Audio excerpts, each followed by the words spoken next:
जय हिंद राष्ट्रबंधुओं। मैं डॉक्टर कुमावत जयपुर राजस्थान से। आज अपन चर्चा करते हैं जो अपने समाज में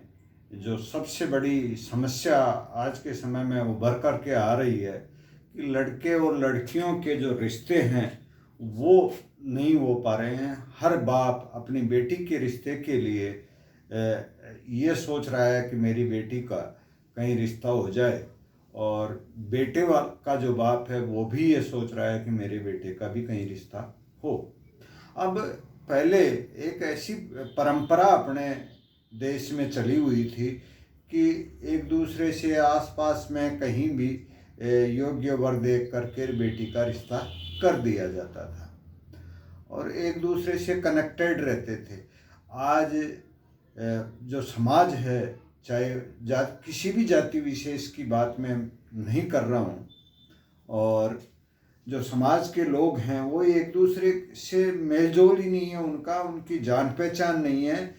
तो वो रिश्ता कैसे ढूंढ पाएंगे। पहले जो बारात की ऐसी व्यवस्था थी, अगर बारात किसी भी घर जाती थी तो 3 दिन तक बारात रुकती थी और 3 दिन में उस जाति के या उस समाज के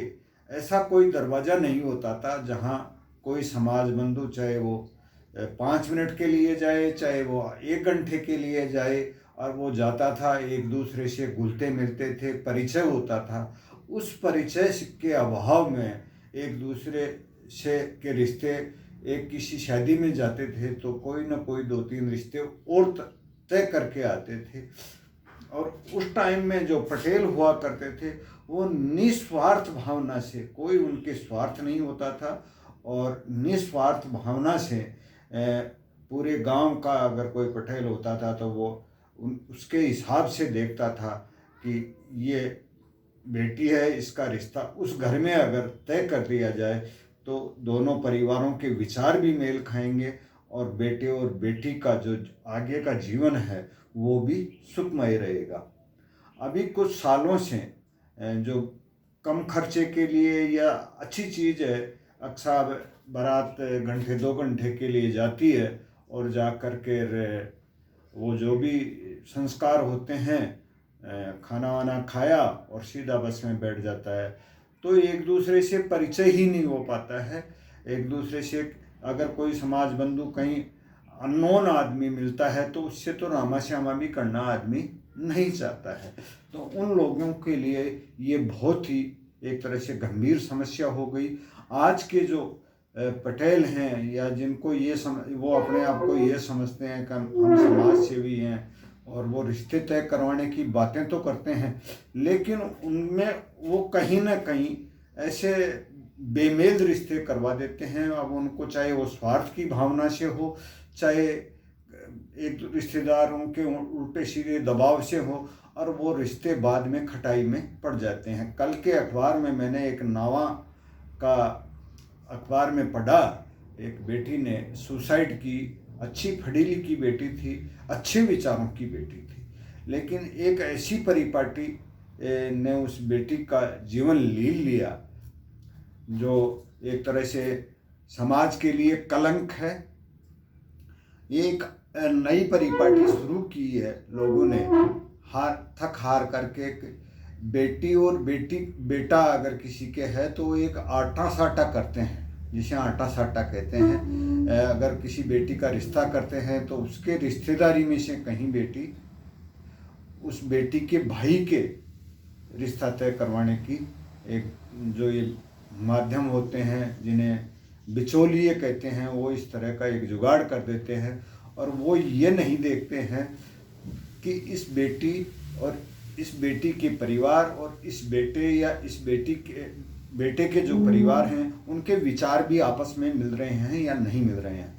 तो इसी की वो भेड़ छड़ी एक पढ़ी लिखी बेटी थी, किसी ऐसे लड़के के साथ में आटा साटा के चक्कर में उस लड़की का रिश्ता तय कर दिया। वो घुटती रही, वो किसी से कह भी नहीं सकी, क्योंकि अगर वो कहती तो उसके जो भाई था उसका रिश्ता भी खराब होता था और उसको चारों तरफ से रास्ते बंद नजर आए, तो उसने सुसाइड कर लिया, जो एक तरह से मेरी अंतरात्मा को पूरी तरह से झकझोर करके रख दिया। अगर पहले के जो पटलों की बात हो तो उसमें वो निस्वार्थ ऐसी, खैर वो रिश्ते तो तय करते थे, बेटी के भी बेटे के भी, लेकिन वो जो विचार, उस परिवार की सोच, उसकी परंपरा या उसमें सेट होने वाली लड़की के लिए ही वो रिश्ता तय करते थे। मेरे एक मामा जी हुआ करते थे, गोपाल चंद जी राजौरिया। वो जयपुर जिले में ऐसा कोई समाज का घर नहीं होगा जहाँ वो नहीं जाते थे। एक बार अगर वो निकल जाते थे तो चारों तरफ जो भी समाज का दरवाजा होता था उस पर दस्तक दे के आते थे, चाहे उनको कोई मान सम्मान मिले या न मिले, लेकिन वो रामा श्यामा करते, एक दूसरे के सुख दुख पूछते, तो उनका मान सम्मान भी मिलता था। तो ऐसे लोग जब रिश्ता तय करते थे तो वो विचारों का मेल करके उनको अनुभव होता था। ये चीज़ें अनुभव से सीखी जाती हैं। ये नहीं है कि लो साहब किसी डायरी में गोत्र साख लिख लिए और जा कर के रिश्ते तय करवा रहे हैं, ये तेरी बेटी है, तेरी बेटी को वहाँ दे दे और तेरे बेटे का रिश्ता मैं वहाँ करवा देता हूँ। कई तो सीधे रिश्ते तय कर देते हैं, बेटी के भाई को वहाँ से लड़की दिलवा देते हैं जहाँ उस बेटी को देना है, और वहाँ से लड़की उठा करके वहाँ दे देते हैं। अगर उन परिवारों में मेल मिलाप या विचार नहीं मेल खाते हैं, बेटे और बेटी का मेल मिलाप नहीं होता है विचारों का, तो एक की जगह दो नहीं तीन रिश्ते खराब होते हैं। तो मैं सभी समाज के, सभी बुद्धिजीवी वर्ग के लोगों को ये मेरा निवेदन है कि इन बेटे बेटियों के विचारों को अपने आप में ऐसे फील करके कि अगर ये बेटी मेरी होती तो मैं इसके लिए कैसा योग्य वर देखता। ये भी बाप, कोई भी बाप होता है, उस बेटी के लिए उसका सपना होता है कि मैं इसको ऐसे परिवार में दूं जहां ये बेटी आराम से सुखी रहे। सुखी रहने का कोई पैसे से ही वो नहीं है। सुखी जब मानसिक सुख अगर उसको नहीं मिलता है तो वो बेटी चाहे कितने ही अच्छे परिवार में चली जाए, वो सुखी नहीं रह सकती है। और पैसे वाला अगर परिवार है तो अगर उस बेटी की मानसिकता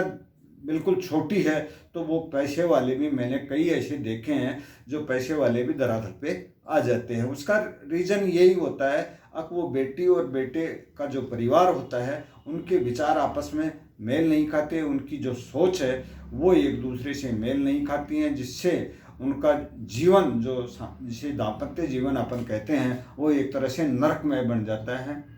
इसी तरह से मेरे एक पड़ोस में ही एक बेटे का रिश्ता हुआ है, नाम मैं उसका नहीं लूँगा, लेकिन वो मानसिक रूप से विकलांग था, और मानसिक रूप से विकलांग होने के कारण उसको एक इन जो जिन्हें आज के आधुनिक पटेल कहते हैं, मैं तो उनको एक तरह से दलाल कहता हूँ, वो दलालों ने एक ऐसा रिश्ता तय करवा दिया। 3-4 साल वो बेटी वहाँ रही, बिल्कुल अच्छे संस्कारों की बेटी थी, लेकिन उसने ऐसे कोई गलत कदम नहीं उठाया, और उसने ये ठान लिया कि मेरे को इस परिवार में रहना है, कैसे भी करके मैं इस परिवार में रहूँगी। वो बेटा जो उसका, जिसके साथ में रिश्ता तय हुआ था, वो बिल्कुल नहीं कमाता है, वो भी एक तरह से मेंटल डिस्टर्ब होकर के चारों तरफ घूमता रहता है, लेकिन वो अच्छे संस्कारों की बेटी होने के कारण से अपने जो पियर पक्ष के जो एक तरह से मान मर्यादाएं थी उनको ध्यान में रखते हुए वो उसी घर में है। उसके 1-2 बेटियां भी हैं, और वो अपनी आजीविका खुद कमा करके वहन कर रही है, लेकिन वो दुखी तो है। मैं जब भी उसको देखता हूँ तो मेरी आत्मा ऐसे दुखी होती है कि कहाँ ये ऐसा रिश्ता करवा दिया जो आज इस बेटी को ये दिन देखना पड़ रहा है। तो आप अपने आप को, अगर आपका बेटा या बेटी विकलांग है तो विकलांग बेटी के लिए ऐसे कोई ना कोई विकलांग लड़का ही देखें, और अगर जैसे कोई मानसिक विकलांग है तो उसके लिए मानसिक विकलांग न देख करके कोई ना कोई और शारीरिक विकलांग ऐसा लड़का देखें, जिससे आने वाली जनरेशन, उसकी जो जनरेशन है, उनसे जो बच्चे होंगे वो कम से कम मानसिक विकलांग तो नहीं होंगे, कोई अच्छे होंगे, और वो जो उनका तारतम्य है वो बढ़ जाएगा। वो एक दूसरे की हीन भावना नहीं होगी उनमें। भाई लड़की ये सोचे कि मेरे जो पतिदेव हैं वो एक तरह से पैर से विकलांग हैं या हाथ से विकलांग है, ये उनकी मानसिकता नहीं रहेगी और वो उनका दोनों का तारतम्य आराम से, उनका जो दाम्पत्य जीवन है वो बिल्कुल सुखमय हो जाएगा। और मैं जो समाज के बुद्धिजीवी जो अपने आप को ये समझते हैं हम समाज सेवा कर रहे हैं, उन समाज सेवियों से मेरा ये कर्मठ निवेदन है कि ये एक दूसरे से परिचय का, अब इस कोरोना काल में तो एक तरह से बिल्कुल ही कट गए एक दूसरे से लोग, तो जान पहचान बढ़ाने के लिए ऐसे सम्मेलनों का आयोजन किया जाए जिसमें काफ़ी संख्या में समाज का हर वर्ग वहाँ उपस्थित हो और एक दूसरे से रूबरू हों, जिससे ये रिश्ते होने की जो समस्या है उससे छुटकारा मिले। अगर किसी की भी बेटी है और अगर उसके रिश्ते की अगर जिम्मेदारी आपको दी जाती है तो वो जिम्मेदारी आप खुद अपनी एक बेटी समझ करके ये तय करें कि ये बेटी इस परिवार में सेट होने लायक है। एक दूसरे के विचारों से आप रूबरू हो करके उसके बाद में रिश्ता तय करवाएं, अन्यथा न करवाएं तो ही ठीक रहेगा, न बताएंगे तो ही चलेगा। लेकिन अगर रिश्ता आप करवाते हैं तो वो आपकी बेटी समझ करके रिश्ता करवाएं, जिससे आने वाले समय में ऐसी समस्या न आए। और जो बेटे के बाप हैं वो भी ये सोचें कि आपका अगर बेटा कमा नहीं रहा है या पढ़ा लिखा कम है,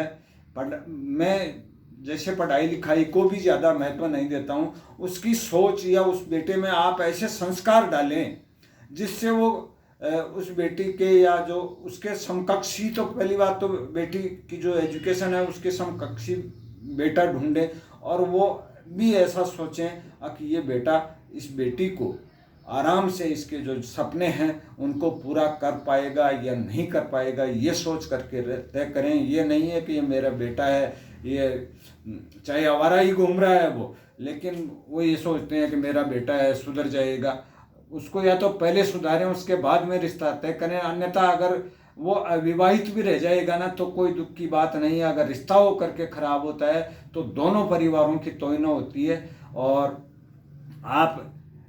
बेटी के जो सोच है, चाहे अगर आपकी 2 बेटी हैं तो 2 बेटियों के लिए ये न सोचें कि इस एक ही परिवार में एक साथ दे दूं तो मेरी बेटियां आराम से रह जाएंगी। ये कोई महत्वपूर्ण नहीं है कि दोनों आराम से, अगर उनकी सोच अलग अलग है तो ऐसे अलग अलग सोच वाले परिवार ही आप ढूंढें जिससे बेटियों का और बेटों का भी जो दाम्पत्य जीवन है वो नरकमय न हो और उनका जो परिवार है, आने वाली जो जनरेशन है वो भी सुख से रहे और ऐसी एक परिपाटी बने। ये जो आटा साटा की जो परिपाटी है ये एक हर समाज के लिए, हर जाति विशेष के लिए एक गंभीर आने वाली समस्याओं को आमंत्रित करने वाली एक परंपरा चली है। इससे आप दूर रहें। बेटा और बेटी का रिश्ता होगा लेकिन उसके समकक्ष देख करके अगर आप रिश्ता करवाएंगे तो उन दोनों बेटी का भी और बेटे का भी जो आने वाला दाम्पत्य जीवन है वो सुखमय होगा। अपना हर समाज का बुद्धिजीवी वर्ग का ये उद्देश्य होना चाहिए, बेटी चाहे किसी की भी हो, अगर उसका रिश्ता अपन करवा रहे हैं तो उसके महत्वपूर्ण चीज़ है सोच। अगर उस सोच का कम पढ़ा लिखा लड़का भी मिल जाएगा तो और उसकी सोच पॉजिटिव रहेगी तो वो जीवन आराम से गुजर जाएगा। और अगर बेटी भी कम पढ़ी लिखी होगी तो भी वो उस परिवार को निभा ले जाएगा। ये नहीं सोच करके चलना है कि ये बेटी मैं इस पैसे वाले या अरबपति घर में दे दूं तो बेटी सुखी हो जाएगी, कतई सुखी नहीं हो सकती। मैंने काफ़ी ऐसे मामले देखे हैं जो पैसे की कोई कमी नहीं है उनके पास में, लेकिन उन जो पति पत्नी हैं उनमें आखिर में ऐसी पोजीशन आ जाती है कि वो तलाक के लिए समाज बंधुओं के, समाज की जो बुद्धिजीवी वर्ग हैं उनके पास सामने गिड़गिड़ाते रहते हैं अब हमारा छुटकारा करवा दो साहब। मैं बेटी कहती है मैं इस परिवार के साथ में एडजस्ट नहीं हो पाती और बहुत से तलाक हो रहे हैं। अभी मेरे पास एक बेटी का फ़ोन आया था और उस बेटी के एक बेटी है और उस पर जो पहले वाला जो उसका शादी हुई थी वहाँ से उनका तलाक हो गया। अब उस बेटी को या तो बाप का प्यार नहीं मिलता है या माँ का प्यार नहीं मिलता है। और वो खैर हो सकता है उन जो पति पत्नी थे उन्होंने तो कोई तारतम्य बैठाने में या कोई गुनाह किया होगा, लेकिन उस बेटी ने क्या गुनाह कर दिया या उस बेटे ने क्या गुनाह कर दिया जो उन्होंने पैदा कर दिया और उसके बाद में तलाक ले रहे हैं। तो ये सभी समाज के, सभी जाति विशेष के लोगों से मेरा निवेदन है कि रिश्तों के मामले में सोच को, जो उस लड़के की और लड़की की जो सोच है, उस परिवार की और लड़की की परिवार की जो सोच है, उनका तारतम्य बैठा करके रिश्ते तय करें, जिससे आने वाला समाज एक स्वस्थ समाज हो। ये तलाक की और ऐसी समस्याएं न रहें। एक रिश्ते की जब बात आती है बेटी की, तो बेटी का रिश्ता उसके अकॉर्डिंग ही करें। जब उस परिवार में, कई परिवारों में मैंने देखा है, ये आटा साटा की जो परंपरा है, जो परंपरा क्या, इसको तो मैं एक तरह से गंदी परिपाटी कह सकता हूँ। तो ये परिपाटी की जब चर्चा उस बेटी के सामने होती है, तो वो बेटी ये सोचती है कि मेरा तो जीवन, जो समझदार बेटी है वो ये सोचने लग जाती है कि मेरे को तो इस मेरे भाई, आवारा भाई के चक्कर में ऐसी जगह पे जा कर के घर बसाना पड़ेगा, और वो या तो कहीं किसी के साथ में भग जाती है, और तो अगर भग भी जाती है तो वो भी एक ऐसे उम्र होती है कि वो खुद का भविष्य नहीं देख पाती है, और भगने के बाद में भी उस बेटी का एक तरह से जीवन नरकमय हो जाता है, क्योंकि ऐसी उम्र में वो अपने भविष्य के बारे में डिसीजन तो ले लेती है, लेकिन परिपक्व नहीं होती है। जब माँ बाप अगर रिश्ता तय करते हैं तो सारी चीज़ें देख करके करते हैं। बाकी अगर बेटी ने या किसी लड़के ने डिसीजन ले लिया तो वो भी एक तरह से उनका जीवन अंधकारमय हो जाता है। उसका रीज़न ये रहता है कि वो चाहे बेटी किसी के भी साथ में रहे, तो उस गांव में उस बेटी के ऊपर अंगुलियां उठती हैं, अरे ये वो बेटी है जो वहाँ से इस लड़के ने ये भगा करके लेकर के आया था, और वो उससे कुंठित होती रहती है, जिसका परिणाम उसकी जो आगे का भविष्य है उसको काफ़ी प्रभावित करता है। तो मैं एक बार पुनः आप सभी समाज बंधुओं से कर्मठ निवेदन करता हूँ कि जो बेटे बेटियों के रिश्ते करें वो सोच के अनुसार करें, जिससे उनका आने वाला जो दाम्पत्य जीवन है वो सुखमय हो। जय हिंद, जय राजस्थान।